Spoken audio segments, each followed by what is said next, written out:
سے دعا کرنی ہے۔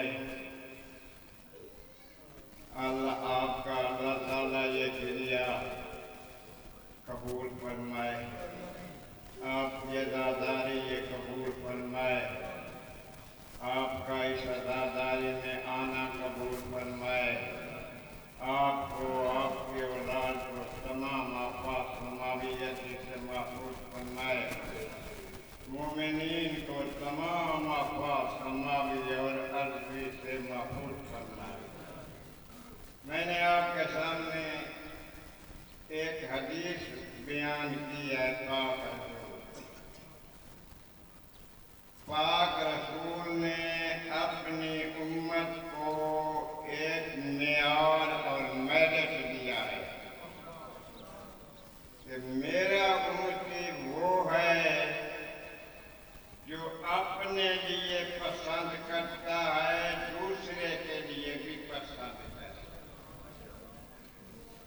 جو اپنے لیے پسند نہیں نا، دوسرے کے لیے بھی پسند نہیں کرتا۔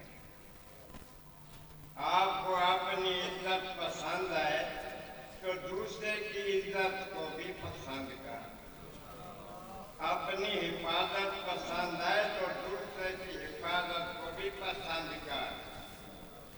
جیسے آپ کو اپنی شرافت پسند ہے، دوسرے کی شرافت کو بھی پسند کر۔ جیسے تو اپنی نیکی کو پسند کرتا ہے، دوسرے کی نیکی کو پسند کر۔ جیسے تو اپنے خلاف گالی کو پسند نہیں کرتا تو اپنے بھائی کے لیے بھی وہ گالی پسند نہ کر۔ یہ ایک معاشرے کا اصول ہے۔ آج ہم مسلمان کیوں ذلت میں جا رہے ہیں کہ ہم نے اپنی محبت اور نفرت کا معیار بدل دیا ہے۔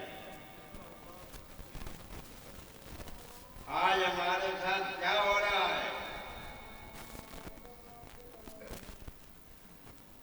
پاک رسول فرماتے ہیں کہ ایک جگہ مسلمان پر ظلم ہو رہا ہو اور وہ پکارے مسلمان کو کہ میری مدد کرو، اگر وہ مدد نہ کرے تو وہ میرا امتی نہیں ہے۔ تو آپ غور کریں، اس وقت ہمارے حالات،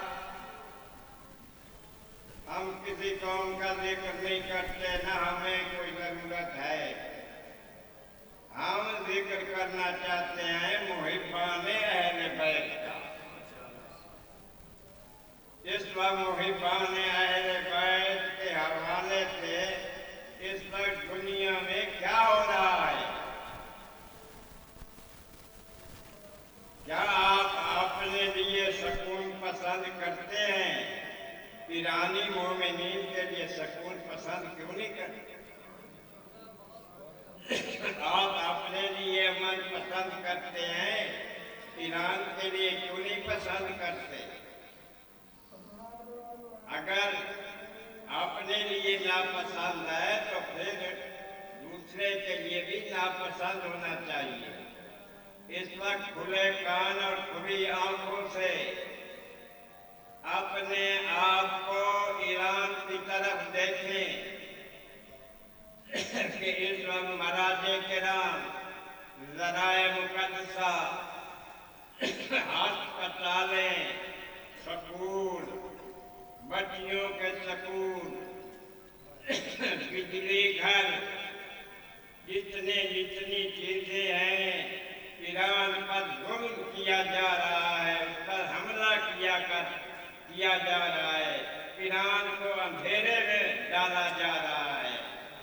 تو ہمیں آنکھیں کھولنی چاہیے، اپنے بھائیوں کا، اپنے ایمانی بھائیوں کے بارے غور کرنا ہوگا۔ اگر غور نہ کیا تو پھر آپ کے ہاتھ سے مسئلہ نکل جائے گا۔ جب آپ پاک رسول کے پاس جائیں گے تو پاک رسول فرمائے گا کیا میری حدیث تمہیں یاد نہیں تھی؟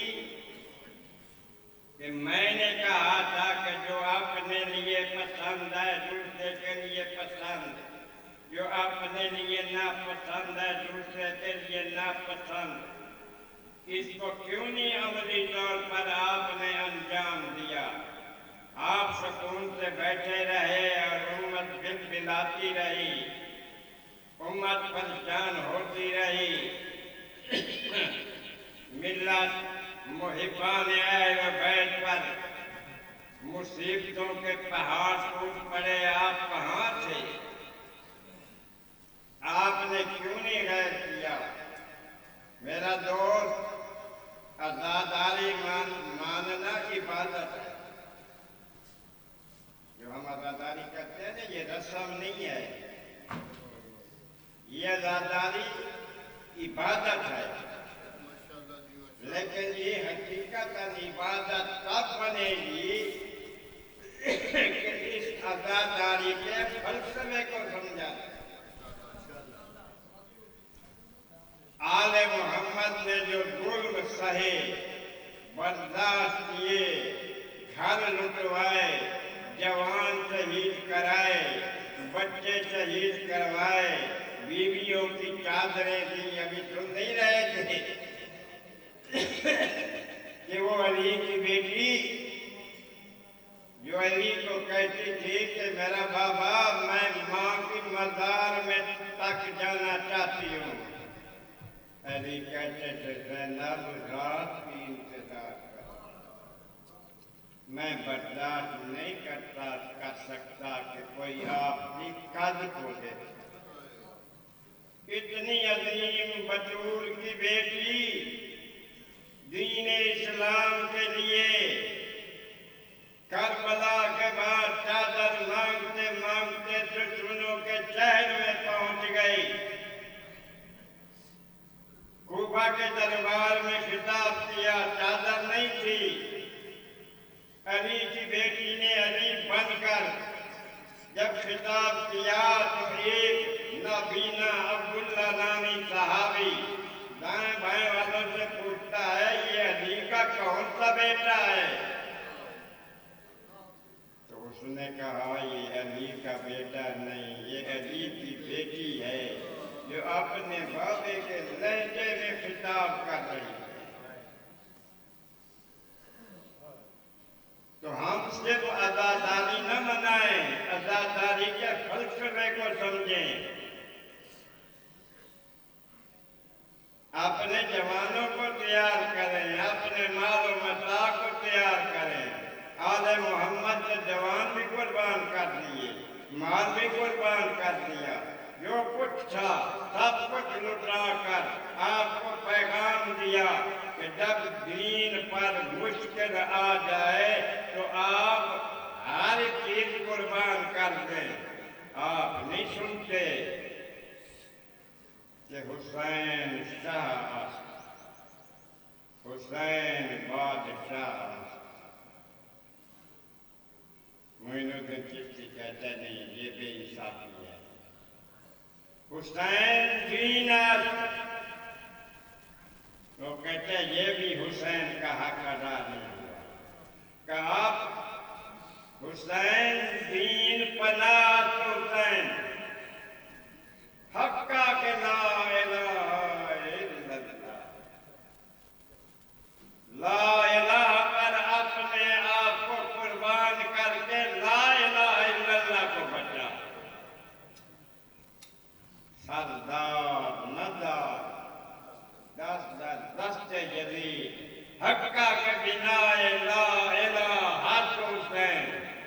हुसैन ने बैयत से इनकार करके कि मुझ जैसा इस बदकिरदार की बैयत नहीं कर सकता, ऐलान करके इस्लाम की बुनियाद को ला इलाहा इल्लल्लाह की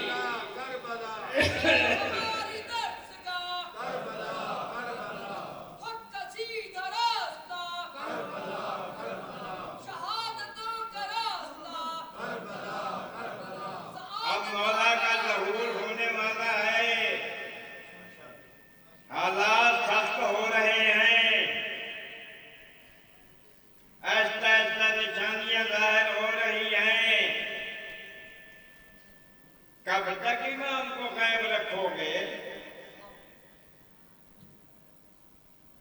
इमाम क्यों गए? क्योंकि हम मुसलमानों में जज्बा ही नहीं है। हम रुकावट हैं ज़हूर इमाम से। हमें ज़हूर इमाम के लिए अपने आप को मुस्तैद, ताकतवर और हर वक्त आमादा अपने आप को बनाना होगा। ये दीनी अदारे, ये इमाम ज़माना की छावनियाँ हैं, इनको मत कमज़ोर न समझें। नाजुल बलागा अभी मौलाना इकबाल साहब बयान कर रहे थे, अल उलमा हुस्नुल इस्लाम, उलमा इस्लाम के किले हैं। यही उलमा कल मौला के मदद और ताउन के लिए आगे बढ़ेंगे। और आज देखें ईरान में उलमा क्या कुर्बानियां दे रहे हैं। मिल्लत कोई वहां की पागल तो नहीं है ना, वो उलमा की खिदमत को देखकर वो जवानों को, मैं जवानों को 10 लाख का लश्कर, एक दिन रहबर ने कहा, दूसरे दिन 10 लाख का लश्कर तैयार हुआ और मैं अपने जवान बेटों को कैसानों पर भरोसा देकर फौज में दाखिल कर रही है। तो हमें पाकिस्तान में भी गौर करना होगा कि रस्मी अदादारी काफी नहीं, इस अदादारी के फैसले को समझना होगा। 1400 साल से कोई यजीद, कोई फिरऔन, कोई हामान, कोई कारून, कोई नमरूद, कोई शद्दाद अज़ादारी को नहीं रोक सका। कभी सोचा है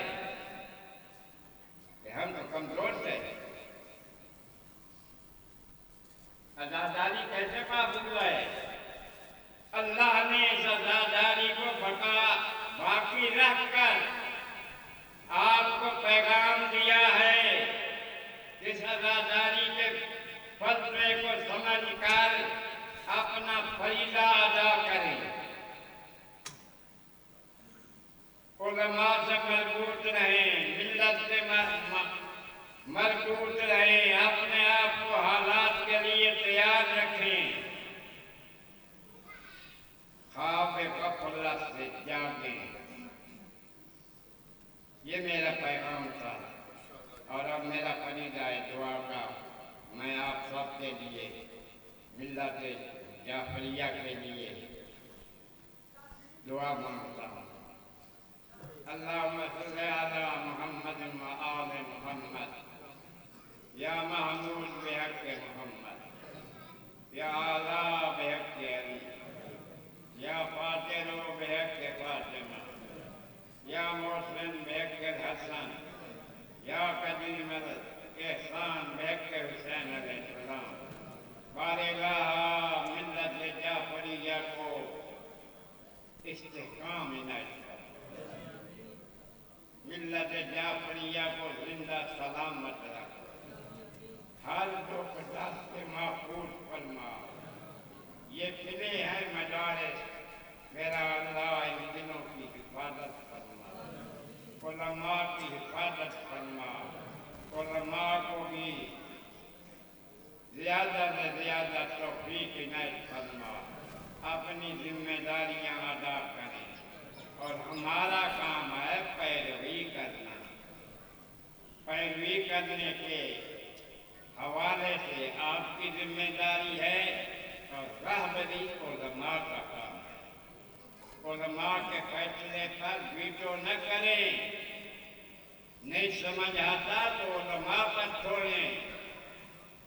क्यों जगह देखा तो उलमा का फैसला पसंदीदा ना भी हुआ तो क़यामत के दिन आपको कोई नुकसान नहीं होगा। उलमा से पूछा जाएगा कि ये आपने क्यों फैसला किया था। आपके लिए कोई घाटा नहीं है। اپنے آپ کو آمادہ رکھیں، تیار رکھیں، مالدار مال کو قربان کریں، جوانوں کو قربان کریں، اپنی جانیں قربان کرنے کے لیے کہتے ہیں نا یا لیتنی کنتو معه فوزا فوزا عظیما، کاش ہم کربلا میں ہوتے تو ہم بھی مولا کی خدمت میں حاضر ہو کر شہید ہو جاتے۔ کربلا میں نہ تھے، آج تو ہیں نا، دنیا کائنات کی کربلا آج بھی موجود ہے۔ کلو ارض کربلا، کلو یوم عاشورا، عاشورا بھی ہمیشہ ہے، کربلا بھی ہر جگہ ہے۔ لذا اپنے آپ کو بیدار کریں۔ میرا مالک تمام کاندلے والے کے مومنین کو، مومنات کو، تمام آفات سماویت سے محفوظ، اس عزاداری میں شرکت کرنے والے کو تمام آفات سماوی سے محفوظ فرما، تمام ملت جعفریہ کو اپنے بارے